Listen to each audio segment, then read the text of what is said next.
Straya, how are you going? Hey, I hope you're right. It is Monday, October 28, all day.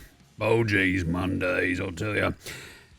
And this is NBA Straya, and I am your host, James Clements. You can also see me on the panel, the official NBL Supercoach show, the AFL Today show, NFL Straya, and literally anything else I get asked to be on. I'm just, yeah, sure, I'll do that.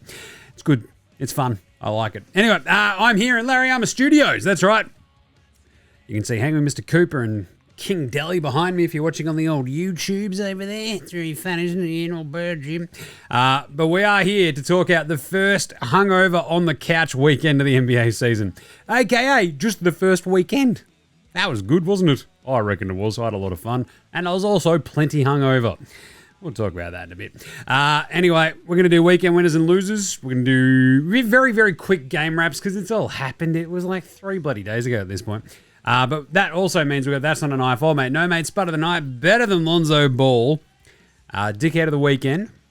Magic tweet of the day. We got Nars, the unpopular opinion of the day. And Outback Takehouse. We're serving up a flame grilled take. All the good stuff there. We've also got an Andrew Gay's Grey Mumber Award for Outstanding Achievement in the Field of Excellence. And a huge slate of NBA games to preview for you tomorrow. Does that sound good? I bloody well hope so because you're, well, stuck with me. Like, that's what we're doing. It's my show. Like, I don't know what to tell you. We're doing the damn thing. All right, episode 1141 of NBA Straya. Let's go.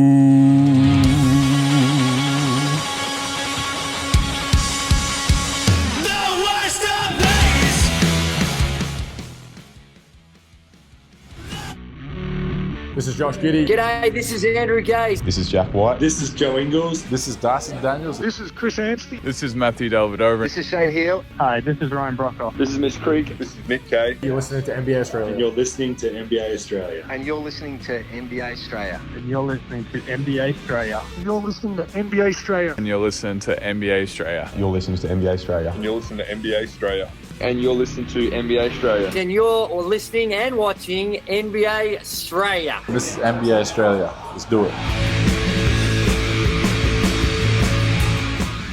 Watch out for the Shaq Attack. You better. Especially for Angel Reese. Jeez, check that out. It's a bit weird. But mostly, especially if you're Shaq-a-roni, because if I could go back in time, I'd start Shaq-a-roni season over at Papa John's. Look, basically, this show is now a Shaq-a-roni podcast. We're not even talking about basketball at this point. We're just like Shaq-a-roni season times 10. It's now one of my life goals to fully envelop and engage with Shaq-a-roni season to a degree that's probably a little bit disturbing with myself, but still, it's going to be fun. Why does Shaq have gummies with his face on them? That's also a very good question posed by Shaq. Anywho, let's get into it. Let's start today's show the way we start every show here at NBA Australia. I believe it's with some sort of, you might call it, is it a whip around? There you go. Oddly enough, for the first weekend of the NBA season, there wasn't a giant amount of news, especially in terms of like injury gear. It was kind of like very much Chris Middleton, Paul George, Joel Embiid, Kawhi Leonard. You just... a week, 2 weeks, then we might find out a little bit more, and that's about it. Outside of that, we had Steph Curry spraining an ankle, which is a bit of a crummy one later today. And the biggest bit of news from the weekend was Dwyane Wade's statue. At least allegedly it was of D-Wade, because as I I tweet it out, you could give me years and go, Jim, who's this? I'm like, if you take the jersey off it, I don't know. I mean, is it Debo from Friday? Is it like the dude from Stargate? Teok? Is it Teok? I can't remember. Stargate, geez, that's a bit of a rip. What else? Look, Lawrence Fishburne. It's like, is D-Wade going into the... he's got that Thanos face. And my biggest question coming out of this is how do we just screw up statues so... Like, how have we progressed so far as a society? And somehow, the ancient Greeks, the ancient Romans, did better fucking statues than we could do in 2024. That shit's still around. And we fucking have D-Wade, he's right there. Just fucking 3D print his noggin and it'll look better. Like, this is insane to me. Like, it's not an artist rendering of D-Wade. It's meant to be a statue of him. Like, if it's an ethereal, idealized version of D-Wade to make it kind of cool, fine. But this is just meant to be him. It's just fucked. Like, it's just shit. Like, what are we doing? How are statues fucked? That's what I want to know in 2024. We've fucked it. As a society, how have we gone so wrong that we can't get statues right? Seriously. It's fucked. Like, we're tearing down statues that actually look like the people they're based on, right? And putting up ones that don't look like the dudes. Wow, we've fucked it. Anyway, good times. Hey, let's do some weekend game wraps. Game wraps. Before we do, I had a great weekend. Went to see Less Than Jake on Friday night. Smashed a few tins with the old brother-in-law. That was great fun. Early show. Look, when you got two just absolutely nuts squids to look after on a Saturday morning like I did, an 8 p.m. show full of likewise old people to see a band that you all loved in your youth. It was bloody great. I was home by like 11:30 shitface. You're like, this is great. I've timed this nice. Woke up and Saturday wasn't horrible. But also it was handy because there's basketball for me to watch on the couch. Then did very similar on Saturday night because I went to see Frenzal Rom at the corner and that was absolutely unreal. And I was able to stay out a little bit later because I wasn't on squid duty on Sunday. So very fun. And just also one of those like weekends of like seeing bands. You're like, I had this album in the late 90s and it was everything at that point. And my biggest thing, I like every time I go to a show like that and you're like, just an appreciation of how much music, you know, means to you when you're younger. Because in the olden days, you see, you only had a certain amount of CDs that you could put in your CD player. For those who are on the younger side of the spectrum, CDs were a physical musical medium. Well, a physical medium in which you could play music from. You put them in a CD player. It was part of a stereo. And then you'd have them come out. Or you'd put them in a Discman, which was like a phone in your pocket. You know how you can play Apple Music or Spotify? Yeah, Discman had the CD in it. But it wasn't a phone. Yeah, anyway, olden days. But Frenzal, I've been to, like, I was a music journalist for years and years and years and years. And the Corner Hotel in Melbourne is obviously where a lot of bands play. So I've seen a fuck ton of shows there. And of all the shows I've seen there, I don't know if I've seen an audience go as completely fucking apeshit bananas as this audience did for Never Had So Much Fun at the end of that Frenzal set. Everybody in that room is like, yes, mate, let's fucking go. It was a very drunk audience, a very fun audience. And Less Than Jake was very similar as well. But yeah, that was a much more consistently excellent show. Frenzal was fucking off chops. Good times. Anyway, the basketball games that happened on the weekend. Jim, get to talking about them. Okay. Hey, Toronto beat Philly. Predicted that. It's pretty funny, actually, too. Because it was in, like Philly, actually, you know, they got a win today. That came in overtime. But Philly are just, like, in absolute struggle town. But it's one of those ones you're like, if Tyrese Maxey's your best player, you've got some problems. And, like, Philly fans are just freaking out left, right, and center. It's like, fucking Maxey's not your best player. Just everybody relax. Yeah, you're not winning all the games because you don't have fucking Joel Embiid and Paul George, which is like 80% of your fucking salary cap. Everybody chill. Anyway, Scotty Barnes, very good. Happy days. Good win by the Raptors. I'm going to keep punching through all these because it was fucking days ago. The Magic kicked the crap out of the Nets. Franz Wagner was the good one there, 116-101. The Hawks took a bit, but they got by Charlotte in the end, 125-120. It was Trae Young versus LaMelo, and that was fun as hell. I think we tipped Charlotte to cover that one plus 5.5, and that's exactly what happened. They covered it. They lost by 5. Bang. Cleveland. Oh, yes. Cleveland. There we go. 113-101 over the Pistons. Cade Cunningham had 33. Did not matter. The Cavs are just very balanced and very awesome. Pacers got the shit kicked out of them by the Knicks at MSG. 123-98. It was a bloodbath. 21 and 15 for Cat in his MSG debut as a Knickerbocker of New York City. The Rockets beat the Sands hell out of the Memphis Grizzlies 128-108. Desmond Bain at 17, but everybody on the Rockets was causing all sorts of havoc. It's one of those things where Memphis is just going to have games like this, you reckon? Like, Zach Edey was really good. Jar was fine. He shot 8 of 17. He had 24, but 0 rebounds and 2 assists and 6 turnovers. You're like, oof. But the dude's barely played for 2 years. So, it's one of those ones. Anyway, the Rockets were just sort of like very nicely balanced. We'll talk about a bunch of these teams again in weekend winners and losers. And as I sort of promised, we're going to hit Wednesday this week, and we're going to take stock of the first week of the season and sort of like hit on all 30 teams as well. But just saying, the Rockets, every starter in that game was over like 14 points. And you're like, that's exactly where you need to be, because you also need your bench to just do a little bit of something. That's what happened. Tari Eason and Cam Whitmore were pretty handy in that game too. So good job. 133-122. Chicago upset Milwaukee. It was not Algonquin for the good land, despite Giannis having 38, 11, and 5. Kobe White had 35. That's pretty bloody good. The Warriors beat the Jazz. It's a soft J, 127-86. We did see Patty Mills, and he's out there getting buckets for the Yaz as a Yaz man. You love to see that. That was an absolute smashing, and Will Hardy made him sit through and watch it all again, which is just brutal. You lost by 41. He's like, do not care. Buddy Hield has turned into Klay Thompson, which is pretty fun, 27 and 6. Anyway, Lakers, they handled the Suns 123-116 thanks to a massive fourth quarter. We'll talk about that in a bit. Very fun. Big weekend for the Lakers. 35 and 8 for AD over KD, 30 and 6. And the Pelicans outlast the Blazers 105-103 thanks to a big Spindles Ingram game winner. Jordan Hawkins had 24 in that game. Jeremiah Grant had 34, 6 and 3 blocks. Not bad, man. Not bad. Then Sunday's games. Oh boy, it was I tell you what, it was a bit of a rough one on Sunday for you, mate Jim.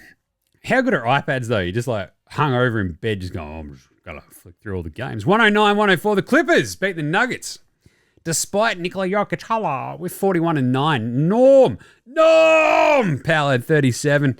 The Heat held off the Hornets. Love Charlotte, but they just did not quite have enough to get by Miami at home. 27, 8 and 7 for LaMelo. Jimmy Butts had 26, 8 and 8.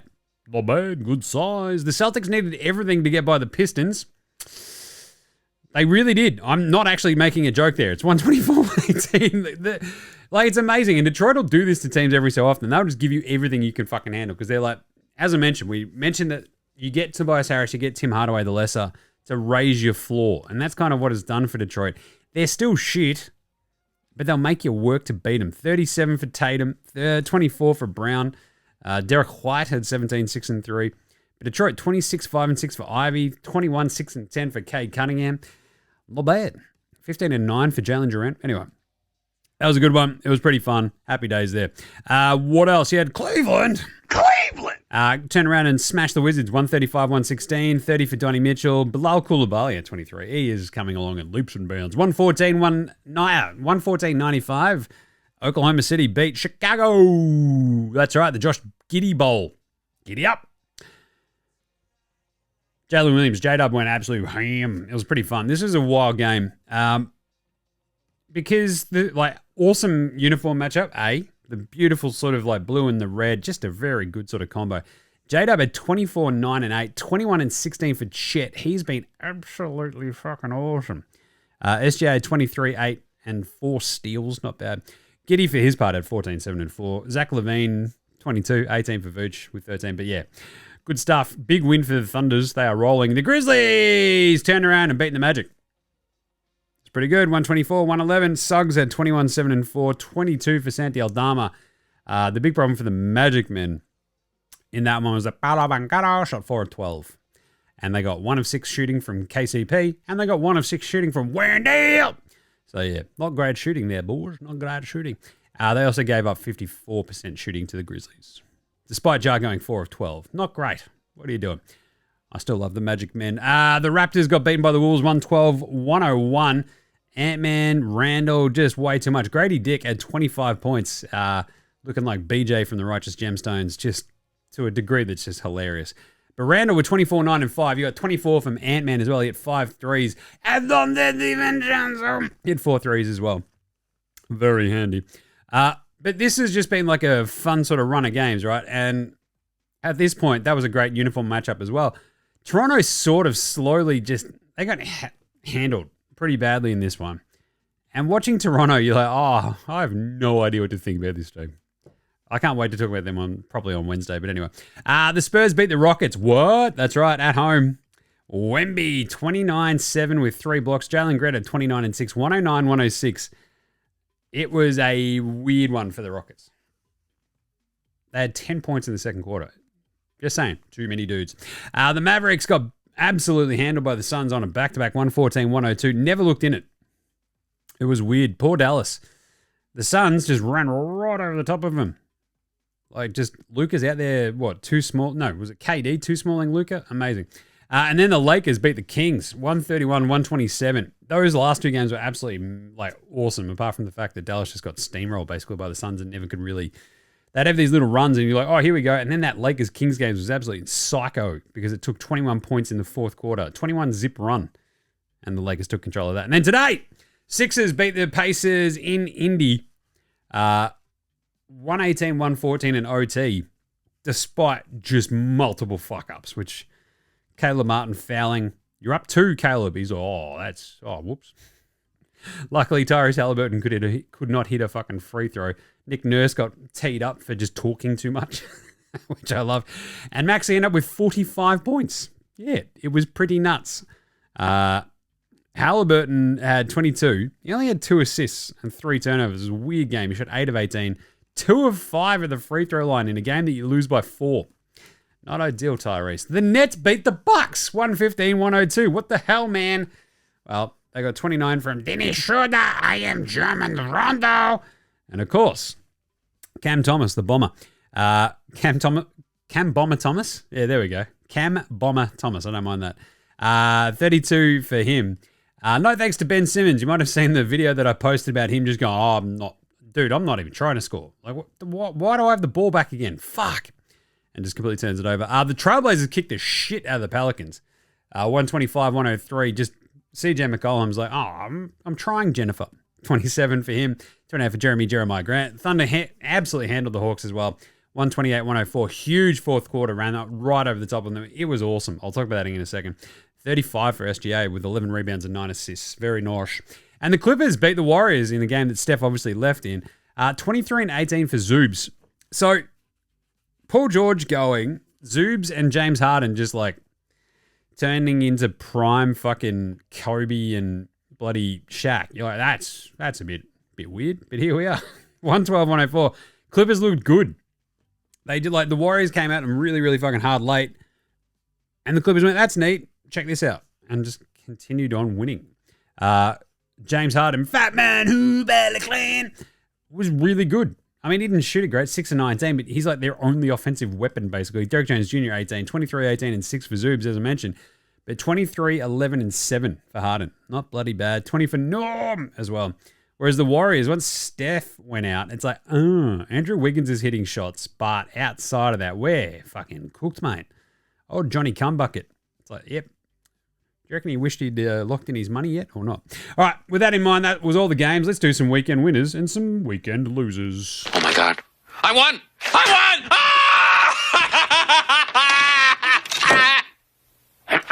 Recapping our day's top story, the winner of today's state lottery is me, Cam Brockman. All right, we got to shut him here. There you go. Yep, unbeaten teams. They're the winners. That's Boston, Cleveland, and OKC, along with the Lakers. This is obviously a good starting point for your weekend winners because you haven't lost yet. Cleveland. That's right, Cleveland. 3-0. Boston 3-0. Lakers 3-0. OKC 3-0. All have gotten there in very different ways, especially over the weekend. Boston sneaking by Detroit. It was a professional win. It's just one of those ones oh, fuck, all right, they're playing really hard. We just need to make sure we get out of here with a win. And they're deep enough to go, we're fine. All right, look, Tatum, get 37. JB, do your thing. And then Derek White will sort of just fill in around the edges. And bench will do a little bit something. And that's exactly what you should be doing as a number 1 seed who's going to win 70 games. Cleveland as well. They're flat out kicking the shit out of teams. They were awesome in that game. The 2 games over the weekend, right? They're just Hey, check this out. We're going to smash the Wizards on a back-to-back. And they're sort of doing it like they're just so balanced. So they beat Detroit and Washington. Like, you know, don't read too much into it. But they kicked the fuck out of them. Like, they beat Toronto by fucking, 30 in the season opener.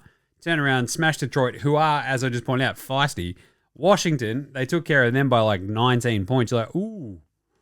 They're just delivering ass kickings because they got the big dudes. They're all healthy. Donnie Mitchell and Darius Rucker, Judy Garland is out there causing sorts of havoc. It's just been bloody good. They're very impressive. They have an amazing game tomorrow against the Knicks that I cannot wait for. But Donnie Mitchell's just going to go absolutely hammer and tongs. But they just, like, it felt like their starting lineup didn't miss against the Washington Wizards. And if it felt like that, it's because they basically didn't. Jarrett Gurthrow-Allen went 10 of 10, 9 of 11 for Garland. Oh, George Bush did that. And Donnie Mitchell, 11 of 18. That's bloody good. They shot the piss out of it. They shot 45% from three. Cleveland are just bloody good. Lakers as well. Two huge wins on the weekend over the Suns and the Kings. But the win over Sacramento was insane. Like LeBron, who we'll get to, hashtag spoiler alert, in the NBA Straya approved performance of the weekend. Oh, Lord! LeBron James, still good. Bloody hell. He had 16 points in a 3-minute span of his 32. It was pretty bloody good. And AD, he's going to be an extra sort of winner in a second. But yeah, the Lakers was a big win. The Suns one was awesome. And then turning around and actually doing it against the Kings, probably way more impressive.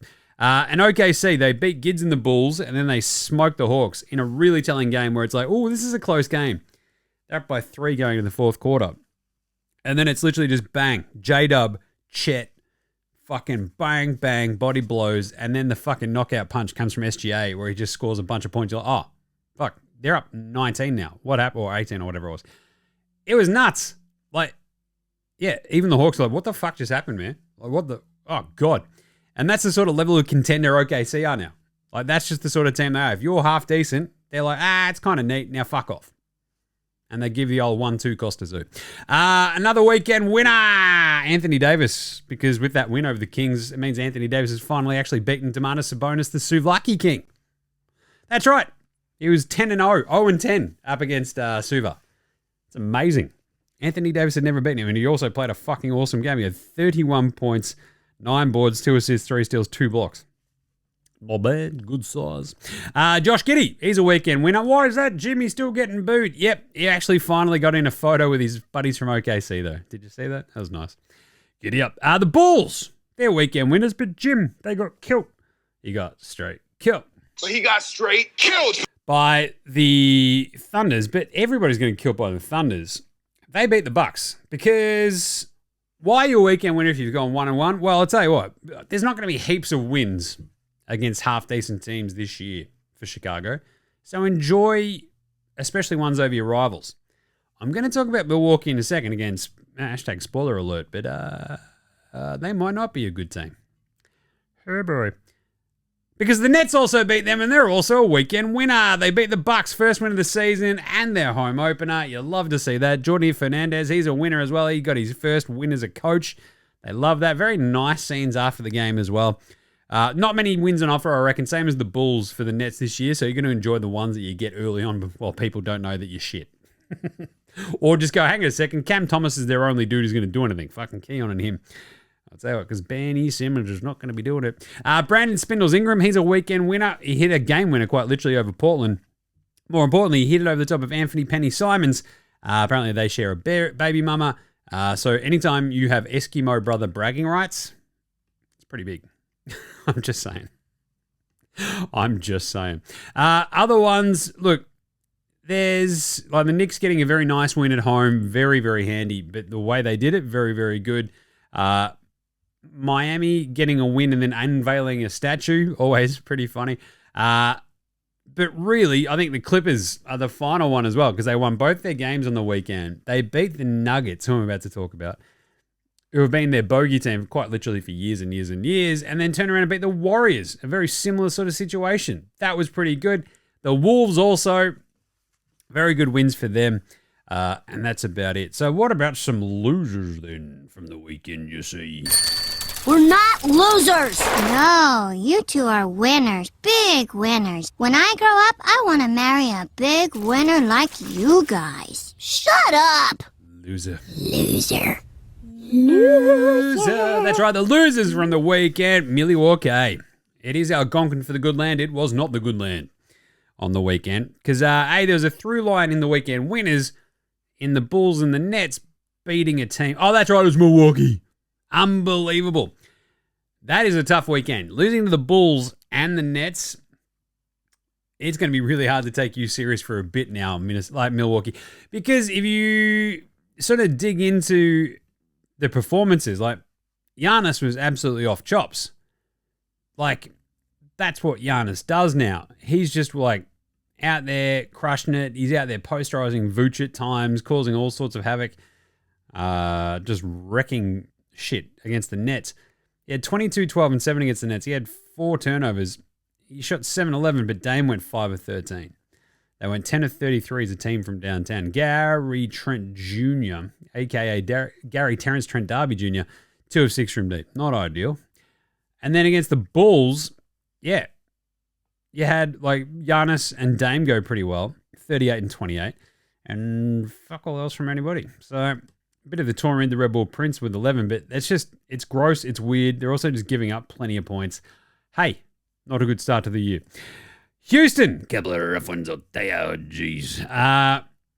Losing to San Antonio, like after a half decent game, turning around and losing to San Antonio was just a big kick in the dick. So you beat the Grizzlies, beat them handily, and so they beat San Antonio. Now they have to play San Antonio again tomorrow, which is pretty crazy. So anyway, they should have won that. What are you doing? Houston season's off to a weird one. So you've lost to the Hornets and the Spurs already. You got to sort that out. But the big one for me is obviously Denver. They lose. They just look old and lost. Jokic is up there throwing up fucking 41 points. They lose to the Thunder. That's fine. Like the Thunder's really good in the opener. And then they lose to their bunny team, the Clippers. You can't be doing that. Jokic had 41. Like that's when you get in real big trouble and you're like, hang on a second. If Jokic is throwing up 41 and we're still losing, that's like one of those funny ones because there's like a almost direct correlation every time he goes off for a massive scoring game. The Nugs tend to sort of weirdly lose those because, yeah, that can be your approach. Just go, fuck it, let him eat, let him score. It's not what he wants to do. As long as he doesn't kill us everywhere else, we might be okay. And guess what? They were. I think the weirdest part is that both those games have been at home. So they're 0-2 at home now. They let Norm Powell go off. Jamal Murray is sort of fine. He had 22 in that game. Michael Porter Jr. is way off his tucker. 9 points on 4 of 13 shooting. But it's kind of everything else. Rusty Westbrook shit. We get that. He had 2 points and 0 of 8 shooting. We'll talk about him again in a second. 3 of 10 for Aaron Gordon. Yeah, they're just bad. It's just brutal. Their bench is just zero punch for the moment. I don't know how they fix it. The other 0-win teams are also losers. Obviously, Washington, Detroit. Look, they're both fine. They're tanking. Detroit are tanking in a very fun way as well, where they're in these games. They're getting Cade Cunningham and Jaden Ivey reps, just proving once again that Monty Williams, fucking what was going on there. But either way, they kept it very close against Boston. It was very fun. And Washington, they're just playing the kids, which is fine. Utah is blooding the young dudes as well. They did get their heads kicked in, though, which is not great, you know? And, like, Portland got a win today. So I was kind of like, I was ready to put Portland on this list, but losers, probably New Orleans for getting shit pump places to the chin of 22 points after beating them only 2 days prior. But really, like Utah, that's fine. Like we understand, we're not expecting too much from them. But Dallas, that loss to Phoenix was really just like a bit of a, what was that? Did not like Luka had 40. He had 5 of 13 from 3. But there's like 2 specific 3-point misses where he sort of just like brings the ball up, looks around, just goes, all right, fuck it. And launches threes, and they're both short. And you're like, I don't know, that was the best idea. He only had 2 turnovers, but the bench did nothing. And it's like one of those things, if Jaden Hardy is like your barometer for how your game's going to go, your team is not good. Just because there's not a giant amount of extra scoring on that bench. They need Dante Exum back, I'll tell you. Anywho, and obviously the big final loser of the weekend. I mean, it's weird to call him a loser because he's got a fucking statue made of him. But D-Wade, is sort of like, whoa, this is like, it's surreal having a statue of yourself. Yes, I can imagine it would be. I think the more accurately shit part of that would be like, oh, wow, someone built a statue of me. Why does it look so fucked? Seriously, he's like, why didn't I get a chance to fucking proof the sculpture? Like, this sculpture is fucked, mate. Like, I'm just gonna go to Rome and get one of those blokes, like, or ladies, whatever. Like, it's just, like, isn't there some famous like Chinese lady sculptor? Like, fucking, let's go. What is this? Why do I look like Debo? It's bullshit. All right, NBA Straya Proof Performance of the weekend. That's not a knife. That's a knife. That is a knife. We had some really good games over the weekend. We tend to get that early in the season as everyone's sort of trying to figure out how to play defense again. But Trae Young, 38, 8, and 10 in the big win over Charlotte. He and LaMelo went hammer and tongs, 34 for LaMelo in the same one. As I mentioned, 38, 11, and 5 for Giannis, but they lost that game to Chicago. Tyrese Maxey, though, he was absolutely amazing in the game against the Pacers. They win in overtime. All because of him, which is awesome. 47 minutes he played. He had 45 points, 4 rebounds, 4 assists, 3 blocks from Maxey, which is gnarly. Missed a free throw at the end where you're like, oh, God, this is just giving them life. What are you doing, Tyrese? And he's like, it'll be fine. And it did work out. He was pretty lucky. But 14 of 32, he shot 5 of 17 from downtown. Not ideal. 5 turnovers, but it was a +6 in 48 minutes in a game they won in overtime. So, not bloody bad. Good job, Tyrese Maxey. But of course, the NBA Straya Proof Performer of the weekend is LeBron James in year 21. Bloke's out there. He's grey. He's playing with his son. He was responsible for the 18 of the points that the Lakers scored in a 21-0 run that they ripped off, right? He scored 11 straight, assisted on a Jackson Hayes buckets. He scored 5 more as well, and became the first player in NBA history. How's this? LeBron, the first player in NBA history to have a single quarter with 15+ points, 5+ rebounds, 5+ assists, and shoot 100% from the floor. He did that in the fourth quarter the other day in like the 21st, 22nd year of him playing in the NBA. That's just bloody stupid.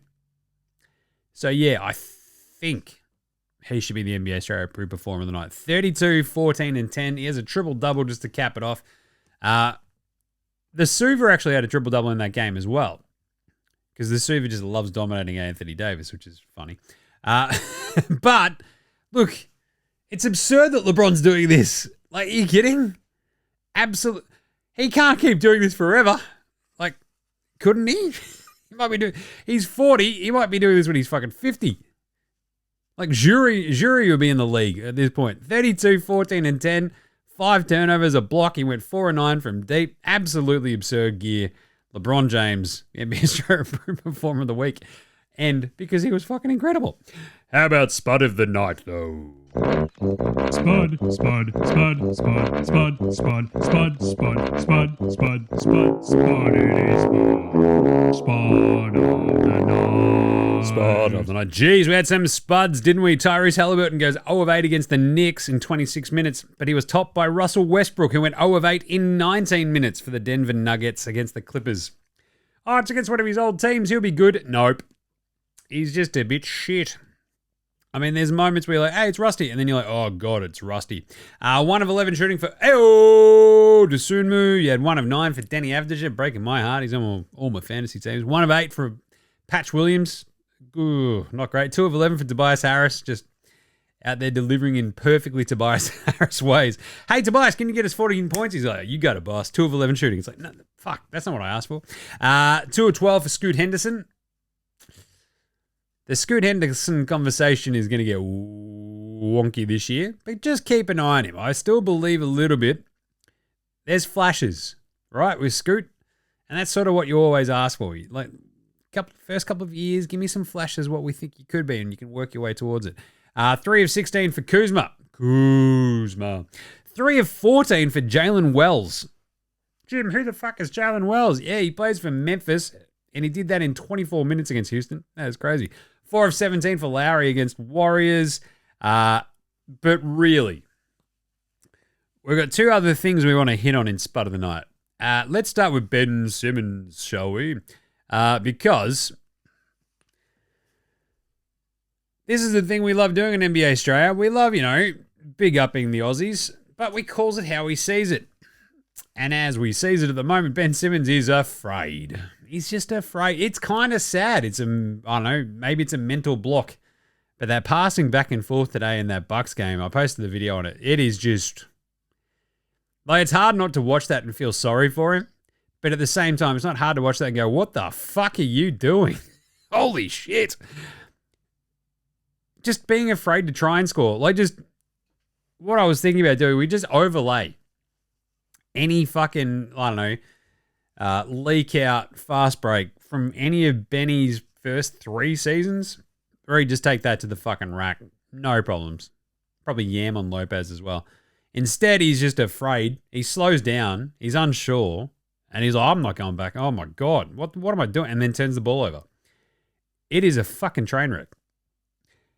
How's it a train wreck, Jim? Well, at the moment, we have a Ben Simmons field goals made versus fouls tracker. We did this a little bit last year before he got hurt.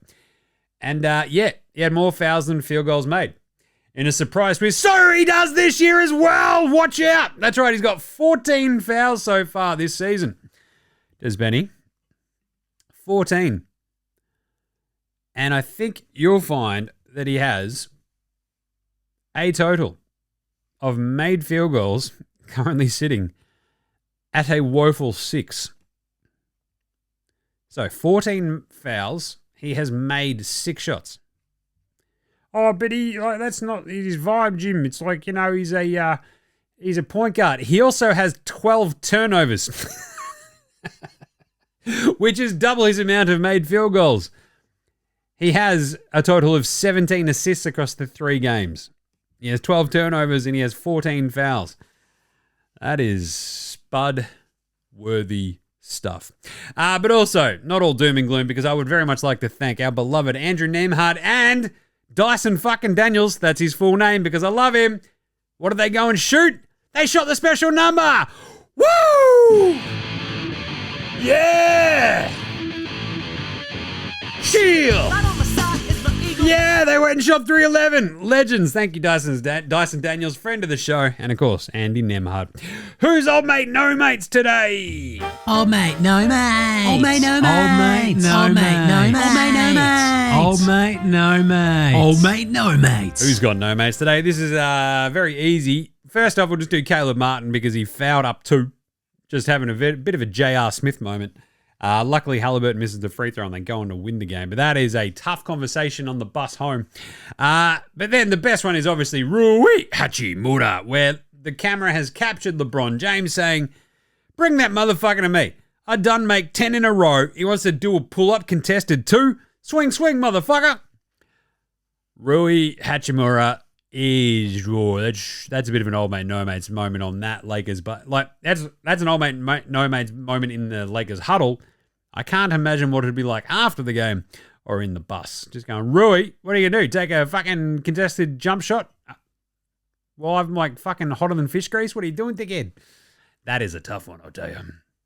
Old mate no mates as well. How funny is it that the stories like JJ Redick was grinding tape in the fucking car wash? Yeah, he should be. He's the fucking coach of the Lakers. Maybe that was Frank Vogel and fucking other Debos. All right, pantsing of the night. Now, we had some pretty good yams over the weekend. I mentioned that Giannis over Vooch one, but 2 awesome blocks in the same game. Jalen Johnson brick-walled Isaiah Joe. It was Isaiah Joe had it cocked back. He was ready to fucking yam it. And Jalen Johnson just went, no. Hello? No. Just absolutely stopped it, went nope. And Dyson Daniels deleted a Case and Wallace shot off the backboard in the same game. That was a beauty. And this is also just a quick moment to go, hey, you know who's fucking awesome? Dyson Daniels. I mentioned him shooting the 311. Doesn't matter because he went and had a career high the other day anyway, before that. So he is currently tied at the top of the NBA stats leaderboards for steals per game because all he's doing is fucking causing all sorts of havoc and stealing all the fucking balls. He has 8 so far in the season. But he had 18 points in that game against Charlotte, which we'll talk about quickly in the Australian Player Watch. That was a season high. That was awesome. A career high, rather, for Dyson. And he looks amazing next to Trey. It's like, yeah, he's like just better DeJounte Murray at this point. He's bigger, taller, longer, actually cares about playing defense. Is exactly what you need against next to Trey. The big problem against that in that OKC game is he went 0-4 from 3. He'd gone 2-4 the prior 2 games. He was feeling it, but yeah, a bit of a tough one, but that's still fine. You get that on the big jobs, don't you? All right. What else we got? We've got a bit of a... Lonzo was the best player in high school. He was the best player in college. You think he'll get to the pros and be like, I made it to the pros, now I can be average. He's coming for everybody. Coming for everybody. Who was better than Bronny James / Lonzo Ball / Ben Simmons today? I'll tell you what, Reed Shepherd got out there for 13 minutes for the Houston Rockets the other day against the Grizzlies. He had 6 points. Meth Curry, as I call him, 2 of 4 from downtown. I love him. But Lonzo had 3, 5, and 1 against OKC. Just saying, it's nice to be able to go and compare what Lonzo had and say that someone's better than him. And better than Ben Simmons as well. How about Austin Reeves, 16, 7, and 6 in that game where they beat the Sands hell out of the Kings. Or even Kevin Huerter, the Ginger Ninja, better than Ben Simmons, 14, 2, 1, and 2. Shot 4 of 7 from deep. Good stuff. Love to see it. And then, how about everybody's favourite segment? This is a good one. Oh, yes. It's time for the magic tweet of the day.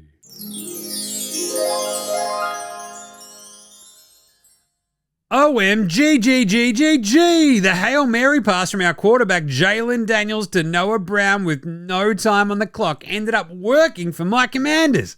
An incredible 18-15 win. I'm so proud and thankful for Jaden Daniels stepping up to play after his rib injury and leading us to victory. There was a little magic in the air. What do we say? Thanks, Magic. That's so good. But his best one is also, it's always these ones. My Dodgers and Lakers gave me another great night with their 2 victories. LeBron James put on a show tonight, finishing with a triple-double, 32 points, 14 rebounds, and 10 assists with 16 points in the fourth quarter alone. And AD continued his MVP start to the season with his 31-point performance in the Lakers win over the Kings. Fire emoji. Thanks, Magic. We should just get him to do the performer of the weekend. What do you reckon? I love that. All right. And then finally, Dickhead of the Weekend. Dickhead of the Week! It's the Draymond Green Memorial Dickhead of the Weekend award. And watching him, like, in that Warriors game, you're like, oh, God, I just love having Draymond in my life. But this is twofold. It's probably going to be the Ben Simmons, I'm afraid to go to the hoop. That's a bit dickheady. And the sculptor who did the D-Weed statue, because that is just brutal dickhead territories right there. I'll tell you what. Like, when they finally put a statue of me at the front of the Sports Today studio, I want to at least have a look at it before they unveil it and just go, that doesn't look like me. That looks like fucking Gary Busey. What are you doing with a beard? What are you doing? It's nuts. You fucked me. Anyway. All right. We'll be back in a second with some yeah-nahs right after this. This is Cam Glidden. This is Anthony Drimmick. This is Mitch McCarron. This is Jason Kadee. This is Darryl McDonald. Hey guys, this is Hugh Greenwood. Yo, what's going on? This is Illy. This is Mark Worthington, or commonly known as Wortho, and you're listening to NBA Straya. You're listening to NBA Straya. And you're listening to NBA Straya. And you're listening to NBA Straya. You're listening to NBA Straya. You're listening to NBA Straya. And you're listening to NBA Straya. You're listening to NBA Straya.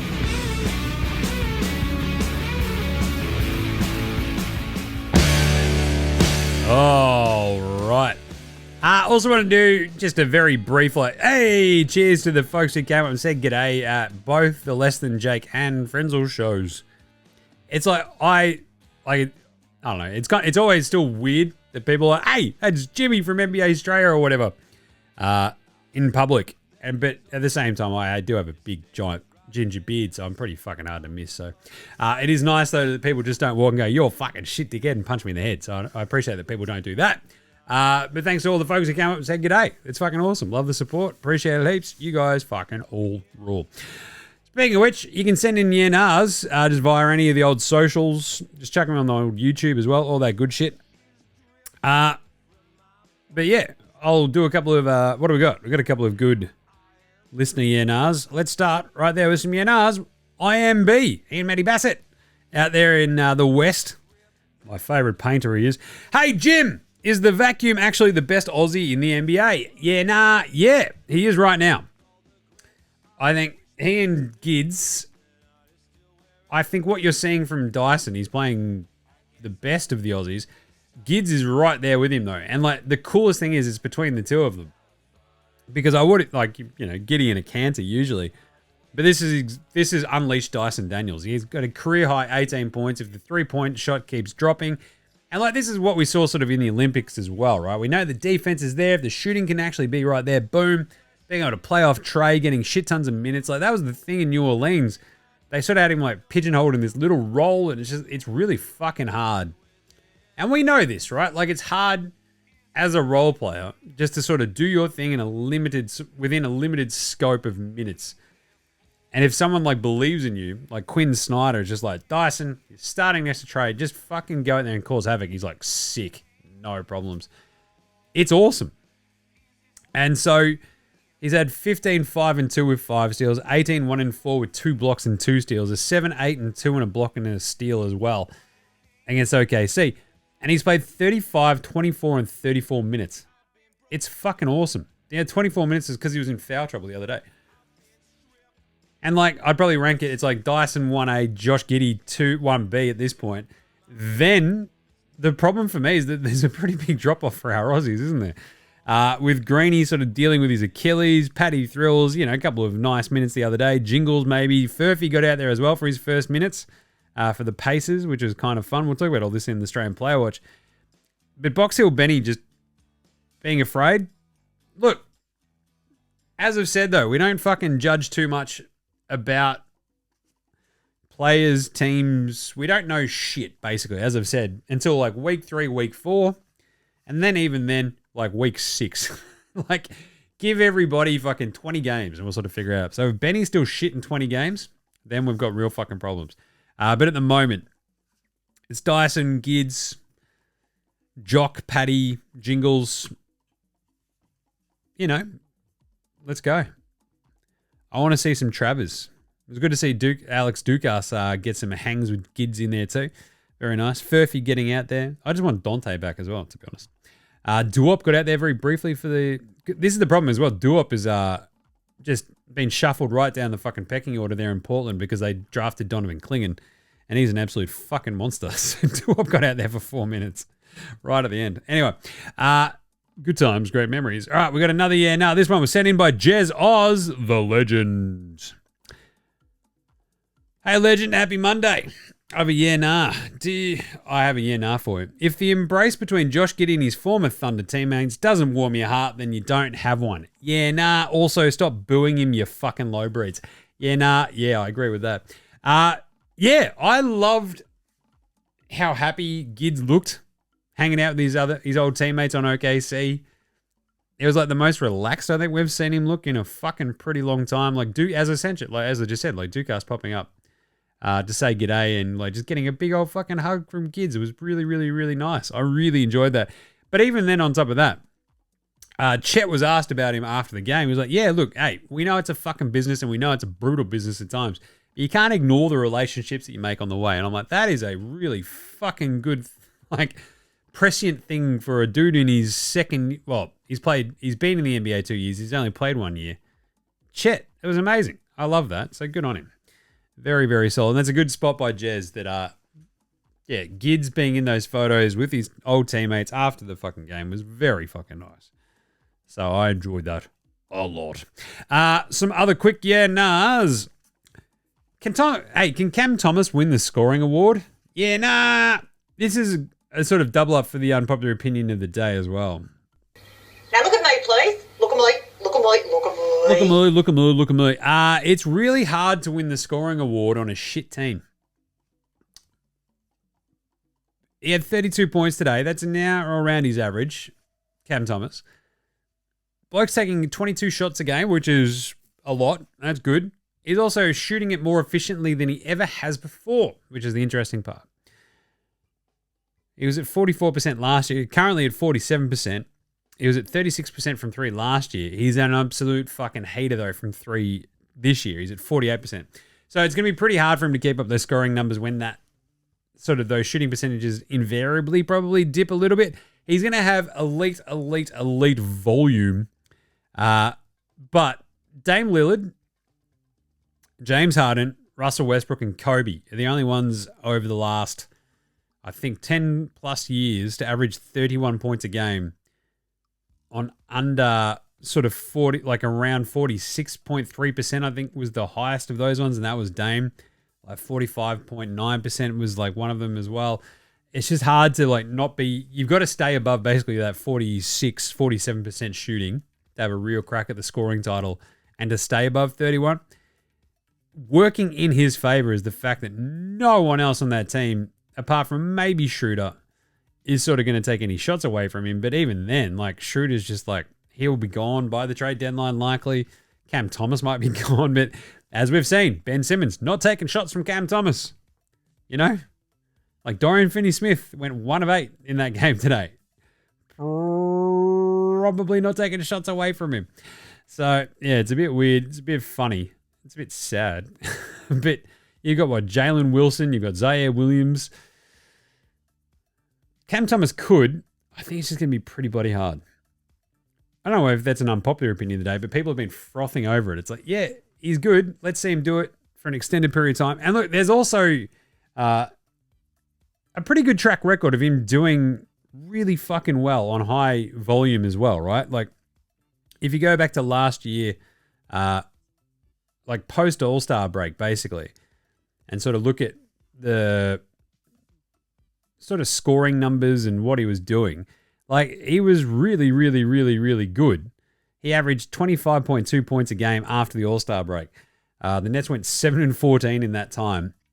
But at the same time, he was only shooting 19.6. He was shooting 44.8% from the floor, 36.3%. And that was when he was at his best, you know? So, it'll be interesting to see what the dip is going to look like. Anyway, a bit of Outback Takehouse. Let's do it. Yeah.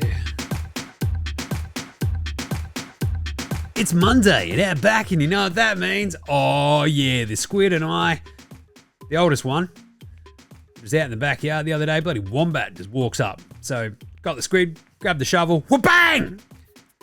Nothing like a spit wombat for a good Sunday roast. Bit gamey, but when you chop it up, it all comes out in cubes like it's poo. So, it's pretty remarkable, really, but it's awesome and bloody delicious. And it's only at Outback. That's right. Sunday roast wombat. Only at Outback. And today's Flame Grill take is, we mentioned Milwaukee in the start of the show as one of the weekend losers. I'll tell you what, they should really fire Doc Rivers, shouldn't they? He took over 32-14 team, did Doc Rivers.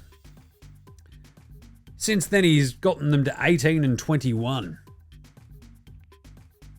So, the obvious thing is to fire Doc Rivers and replace him in Milwaukee.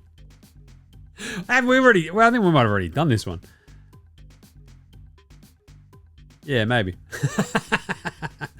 Anyway, I still reckon, Doc, look, their defense is like the big problem there in Milwaukee. It's going to be very, very weird. And it's just this simple idea of like, they fired Adrian Griffin, had him at 32-14. Since then, it's just been a mess. Dame's healthy. You just don't have Chris Middleton. I get it, but Chris Middleton's also old as shit. So what are we doing here? It's a bit weird. All right, good stuff. Fire Doc. Just saying. 18-21. Adrian Griffin was 32-14. What are we doing here? All right, quick break. Back to the Australian Player Watch right after. Let's hear from Hammer. This is Shane Heal, and you're listening to NBA Straya.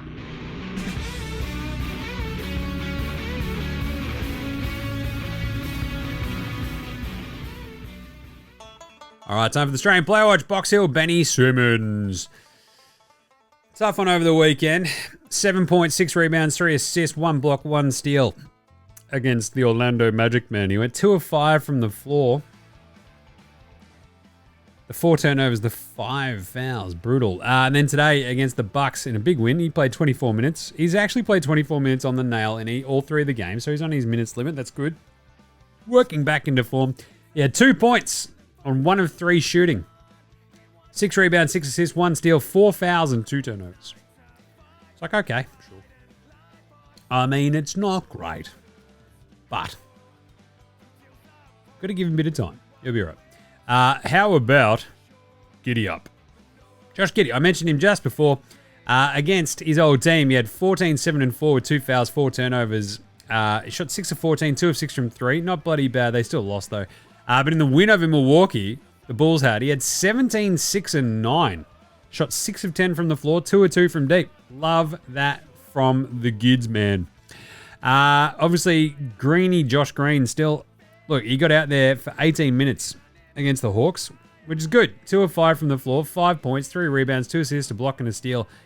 Without Spindles Miller, it was good to see Greeny actually get a bit of run in that game, which is always fun. He came off the bench, the 18 minutes, as you'd expect. You know, Achilles soreness, etc. But without Miller, maybe he gets a little bit more run, which would be bloody good. I'll tell you what. How about Dyson bloody Daniels, though? We've already sort of run through his numbers, but he had a career high 18 points against Charlotte as well in that same game. Against his mate, Josh Green. 8 of 10 from the floor, 2 of 4 from downtown, 4 assists, 2 blocks, 2 steals, and a rebound. And then against the Thunder today, 7 points, 8 rebounds, 2 assists, a block, and a steal, 3 fouls, and he shot 3-11. We've already covered that. Should we just do it? We're just going to play it again. Go! Woo! Chill. Yeah, it's because we don't ever get Aussies shooting 3-11, so I'm allowing it. It's my show. I'll do what I want. Do what I want. How about Johnny Furphy? That was good. What was good, Jim? Well, he got out there for 5 minutes. They were feeding him, and he couldn't make his first shot in the NBA. He went 0 of 3 in his 5 minutes against the Knickerbockers for his 0 points, so didn't bother the scorers, 0 points, 0 rebounds, etc. But he went 0 of 3, 0 of 1 from downtown. I still love him. He's going to be awesome. Indy going to love him as well. I'm just bloody saying. How about Paddy Thrills making his first buckets as a Yaz man? I enjoyed that as well. 3 of 7 from the floor against Golden State. He had 7 points, 1 rebound, 1 block, and 1 steal. 1 of 5 from 3. I did have someone bring that one to my attention about his first bucket, and I fucking was like, yes, all over this. Was watching on the old iPad. Bloody good. And so we popped that one up as well. Good to see Paddy getting out there for 18 minutes in that second game after 16 minutes in game 1. Be interested to see how much they want to use him like that, which is fucking, I love that. It's very cool. All right, what about Jinglin' Joe Ingles is the other question. How's he going, Jim? Oh, yeah, not bad. Not bad. He had that 5 minutes against the Kings back on Friday. Didn't trouble the scorers. He had 1 assist. And then the same thing. Jingles has now played 3 games and he hasn't scored. So he had 6 minutes against the Raptors the other day. He had 4 assists, 1 rebound, and 0 points after 3 fouls. So he's played a total of, 18 total minutes across the 3 games. He's got 0 points. He's only taken 1 shot. That's amazing. That's just veteran know-how. I'm just going to help the boys out and we'll deal with it from there. Jock Landale, though, crushing it. 14 minutes against the Spurs yesterday, 13 and 2. He was absolutely unreal in those 14 minutes. It came after 6 minutes against the Grizzlies where he just had 3 rebounds and didn't take a shot. So not as great, but that's fine. What about Aussie Matty T? He's still out at the moment. We've got Duop as well. We sort of hit on Duop's role and how much it's sort of changing. It's a bit of a tough one for Duop, but he did get out there today against the Pelicans. 0 points, 0 rebounds, 0 assists, blah, blah, blah, blah, blah. He took 2 shots, missed them both. He went 0 of 1 from 3.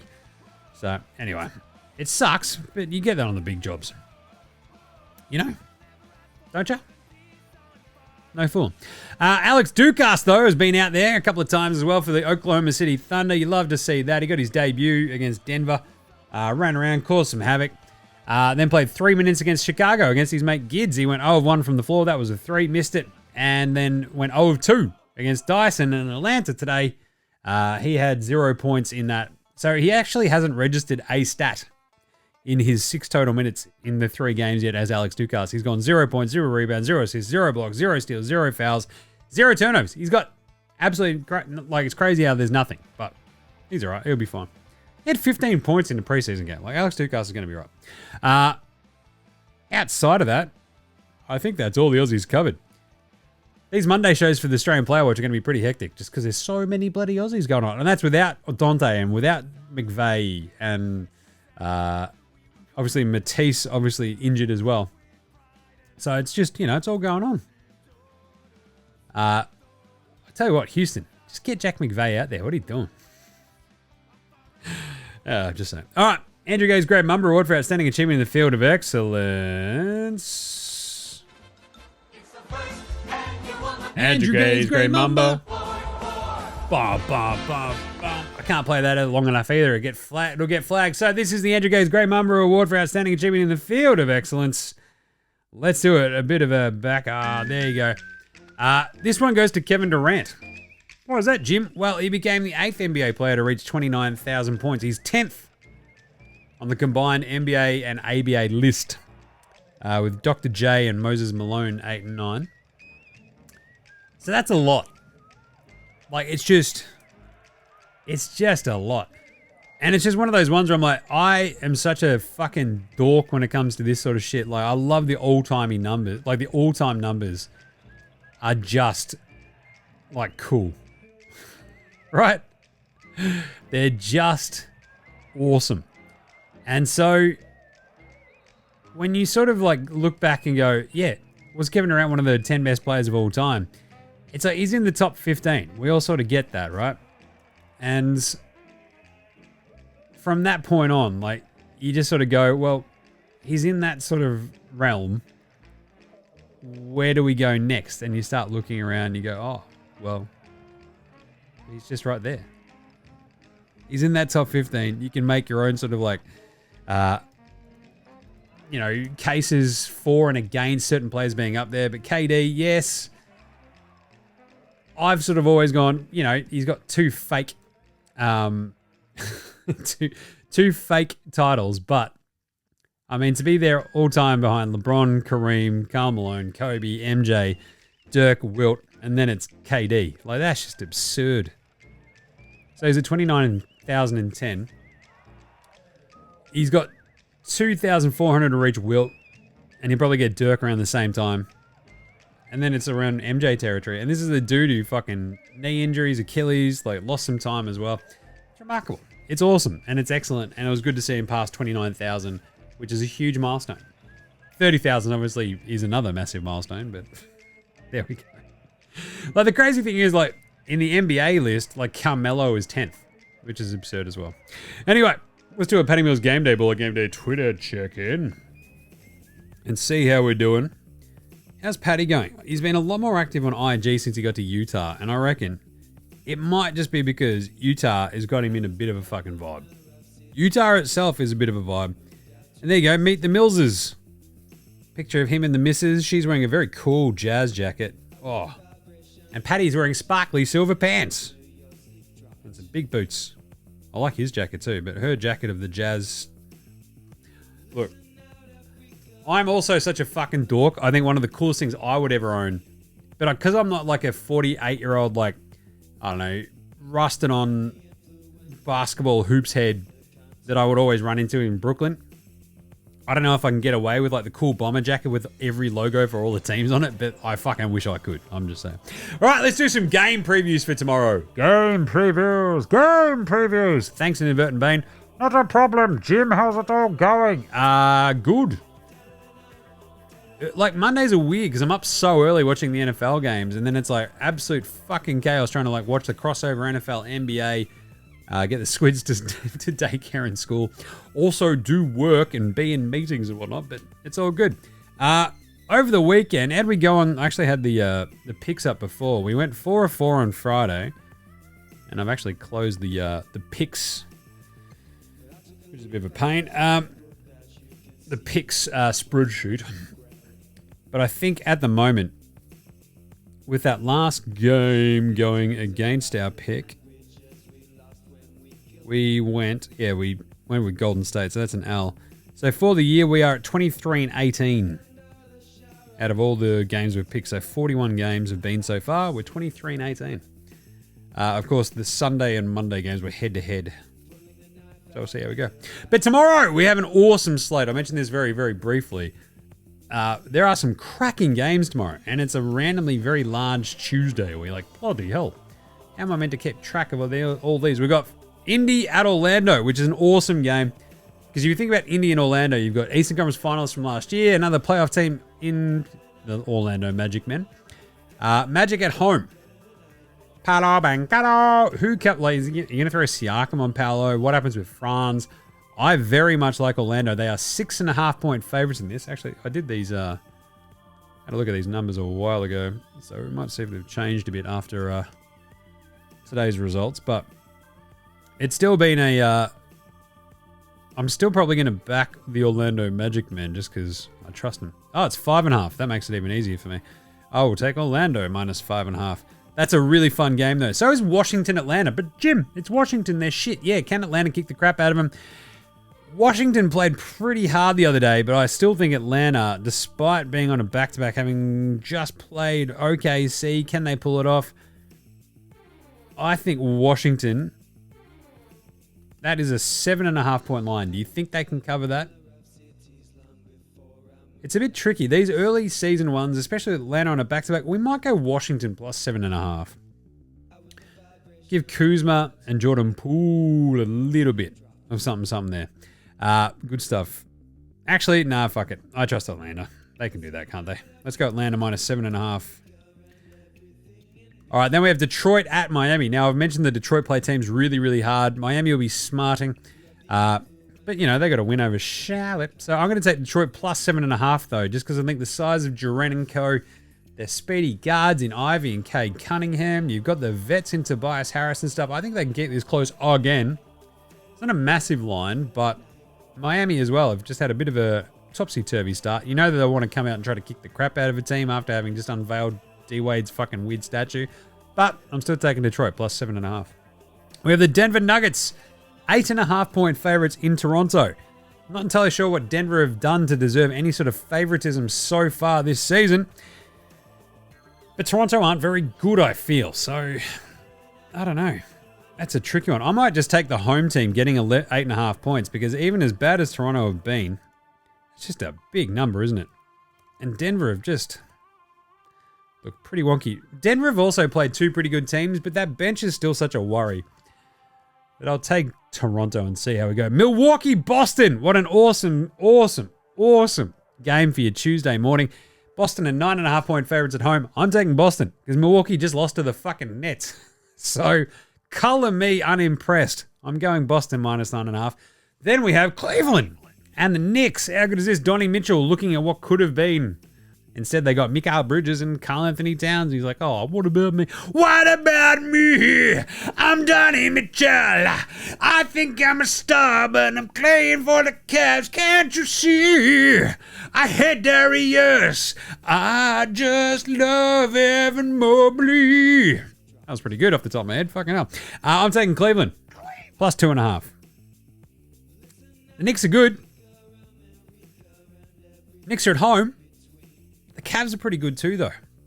Kicking the crap out of teams. Give me Cleveland getting 2.5 points until otherwise noted. Houston they're staying in San Antonio and they're 2.5-point favorites still on the road against the Spurs. So 2 days after having lost to the Spurs, I think Houston can beat the Spurs in game 2. I think Ime Udoka will have kicked their ass from pillar to post and gotten their heads on a swivel and made sure that they're all paying attention. So I'm taking Houston minus 2.5.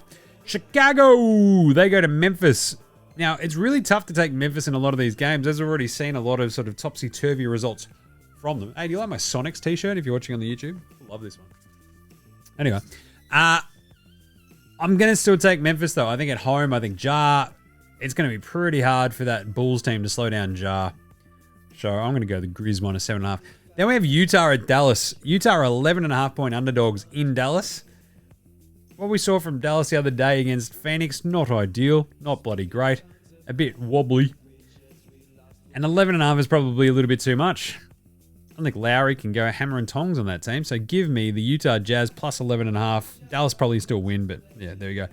Lakers Suns again. They just played. That's very fun. The Suns are 2.5-point favorites at home. I'm going to take that. I think the Lakers' unbeaten start to the season ends in Arizona. I think Devin Booker gets going finally. KD does enough. Nurk was really, really hilarious the other day too. So give me the Suns minus 2.5. Then we have Kings Portland. That is a 12.5-point line. Portland on a back-to-back, having just booted the New Orleans Pelicans yesterday.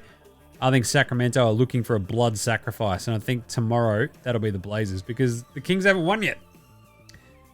Haven't they? No, they haven't, have they? I don't think so. 0-2. I'm looking at the thing. Yeah, they're 0-2. So I am going to take Sacramento just to beat the shit out of that poor Portland Trailblazers team. It's a bit of a tough one, I tell you. All right, and there you go. That is a big slate. How many games is that? 1, 2, 3, 4, 5, 6, 7, 8, 9, 10, 11. Geez, your mate Jim's going to have a pretty tough... It might be a short show tomorrow as well because I'm going to do NFL in the Arvo. So probably be about a half hour. We'll just wrap up all 11 games, smash through it, do some quick NRs, and then preview the rest of the stuff. It might be the thing I do for the Tuesday shows throughout the rest of the season as well, where I just sort of speed up the process just because producer Gerald, we're in the studio. We've got NFL straight after. And yeah, so it just might be a bit of a time squeeze, but we'll see how we do it. Should be right. Should be apples. I gotcha. So there you go. To rehash those picks, Orlando minus 5.5, Atlanta minus 7.5, Detroit plus 7.5, Toronto plus 8.5 at home, Boston minus 9.5 over the Bucks, Cleveland plus 2.5 against the Knickerbockers, Houston 2.5-point favorites against over the Spurs, Memphis minus 7.5 against the Bulls, Utah plus 11.5 against Dallas. It's a weird one, but I'll take that. Phoenix minus 2.5 against the Lakers, and Sacramento minus 12.5. That's a big number. It's a stinky number, but I'll tell you what, there's nothing. I still reckon the most dangerous lead in the NBA is the Kings up by 20. So approach that with caution. Portland might be that sneaky team that always just sort of sticks around and doesn't lose by like 18. But anyway, I'm going to take Sacramento tomorrow. So there we go. And there you go. That'll do us for today. That was a fun one. First weekend wrap show of the season. There's just a lot going on. But that is it for today. We'll be back tomorrow, as mentioned. So in the meantime, make sure you're getting around the old NBA Straya on YouTube. Jump in there. Jump in the comments. Yeah, nahs. Go absolutely fucking ham at it, would you? Send them through. I need yeah, nahs. Means I have to do less. Twitter, Facey, IG, TikTok, YouTube. Jumping around. Get around them all. Subscribe, like, star. All that sort of stuff. And same with the Apple Podcast stuff. Apple Podcasts, Spotify, YouTube Music. However you listen to your tunes and listen to your podcast, rate, review, and star this shit. That'd be fucking awesome. I don't have to fight you, but I will. Get around NFL Straya with myself and Gaz. Always a crack up. And then we also have the Cricket Today podcast, which is just up and about again this week for your summer of cricket here in Australia. It's bloody good. The AFLW Today show as well, crushing all things W. Football Today podcast if you like your soccer, and of course hold all tickets for your GG's Spring Racing Carnival right now. Get around all of those. Big thanks always go to From Oslo for the intro and outro song. They rule. Go check out their new band as well, House Hats, as well as Joshua Dillarenda's First Note of Gold Mines, Ramshackle Army, Iowa Section Green, and Dozers for all the tunes you hear throughout the show. Smash them all on Bandcamp, Triple J on Earth, Facey, Apple Music, Spotify, whatever. If you listen to tunes, listen to Australian bands. NBA Straya supports Australian bands, so should you. I love it. It's good to see the Bennies opening up for Less Than Jake the other night. How much fun is that band? Fucking hell. All right, we will catch you tomorrow, you dickheads. This is NBA Straya saying, look after yourselves, would ya? And should we do a deli review to finish off this one? I haven't done a deli review so far. We might do that in just a second. We'll bring him in. All right. Little Hosanna!